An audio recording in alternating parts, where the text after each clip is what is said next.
Welcome back to the Ancestral Findings Podcast.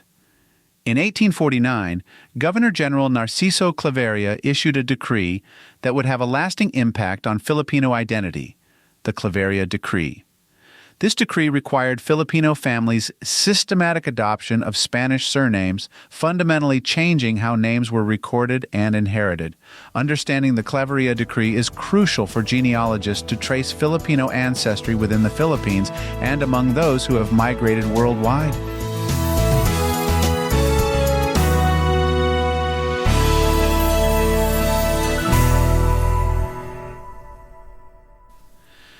Before the Clavería Decree, the use of surnames in the Philippines was inconsistent.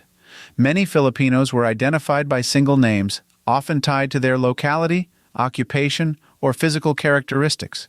This made it difficult for colonial authorities to keep track of the population, leading to confusion in tax collection, legal matters, and census taking. Governor General Clavería's solution was to standardize surnames across the archipelago. He introduced a list of approved surnames, derived from Spanish, indigenous, and religious sources, which were then distributed among families. Each town or province was assigned a specific set of surnames, creating a uniform system that could be more easily managed by the colonial government.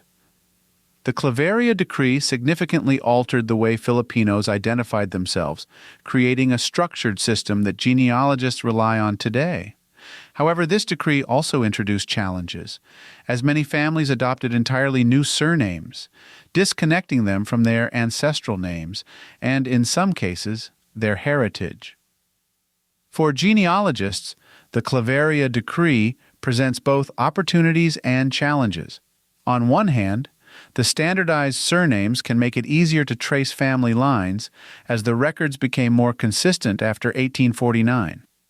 On the other hand, the sudden change in surnames can obscure earlier family history, making it difficult to connect pre-Clavería ancestors with their descendants. Key points for research. Number 1.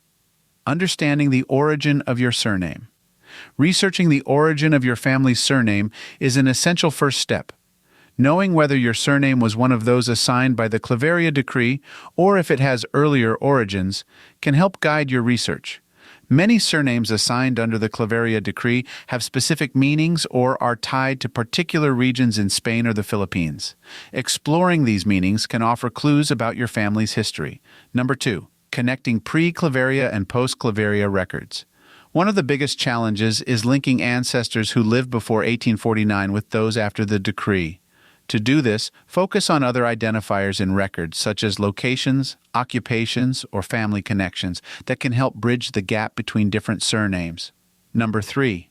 Exploring church records and civil registrations. Church records often provide details that can help connect families across the Clavería divide. Baptismal, marriage, and burial records may include information about parents or grandparents, offering a way to trace lineage despite changes in surnames.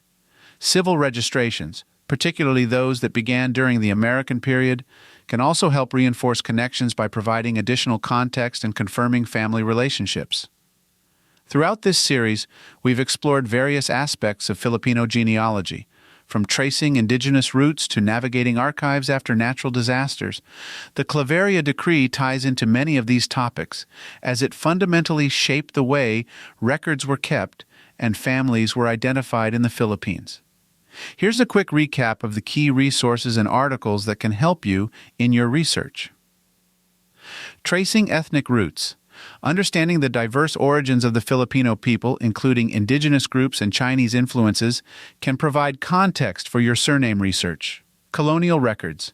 The Spanish and American periods introduced extensive record-keeping practices that are vital for genealogical research. Church records and civil registrations are particularly important. Navigating archives. Whether you're dealing with the impact of natural disasters or simply accessing old records, knowing where to look and how to search efficiently is key to successful research. By revisiting these resources, you can piece together a more complete picture of your family's history, even when dealing with the complexities introduced by the Clavería Decree. The influence of the Clavería Decree extends beyond the Philippines, affecting Filipino communities worldwide. As Filipinos migrated to other countries, they brought their surnames with them, creating connections between Filipino diaspora communities and their roots in the archipelago.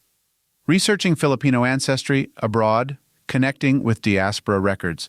Many countries with significant Filipino populations, such as the United States, Canada, and Australia, have archives and records that can help trace Filipino ancestry. Immigration records, naturalization papers, and census data are particularly useful. Online databases like Ancestry.com and FamilySearch.org often include records from these countries, providing a way to connect Filipino surnames across continents. Engaging with Filipino communities. Filipino diaspora. Communities often have organizations dedicated to preserving and celebrating Filipino heritage. These groups can be valuable resources for genealogists, offering access to records, oral histories, and cultural knowledge. Understanding the global spread of surnames. The Clavería Decree's impact on surnames means that certain names may be found in Filipino communities worldwide. Understanding the regional origins of these surnames within the Philippines can help connect diaspora families to their roots. The Clavería Decree is a cornerstone of Filipino genealogy, shaping how families were identified and recorded from the mid-19th century onward. While it presents challenges for tracing ancestry, especially before 1849, it also offers opportunities for genealogists to explore their roots with a clearer understanding of the historical context. By combining knowledge of the Clavería Decree with the resources and strategies discussed throughout this series, you can confidently navigate Filipino genealogy's complexities. Whether you're researching within the Philippines or exploring connections across the globe, the legacy of the Clavería Decree is a key piece of the puzzle in understanding your family's history. Here's a resource book where you can learn more: the Catalogo, Narciso Clavería, and Thoughts on Filipino Surnames. This book provides a deeper look into the Clavería Decree on surnames, comprehensively examining its impact on Filipino identity and genealogical research.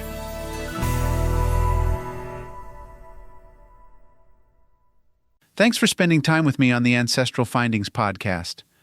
I always enjoy sharing these stories, tips, and discoveries with you.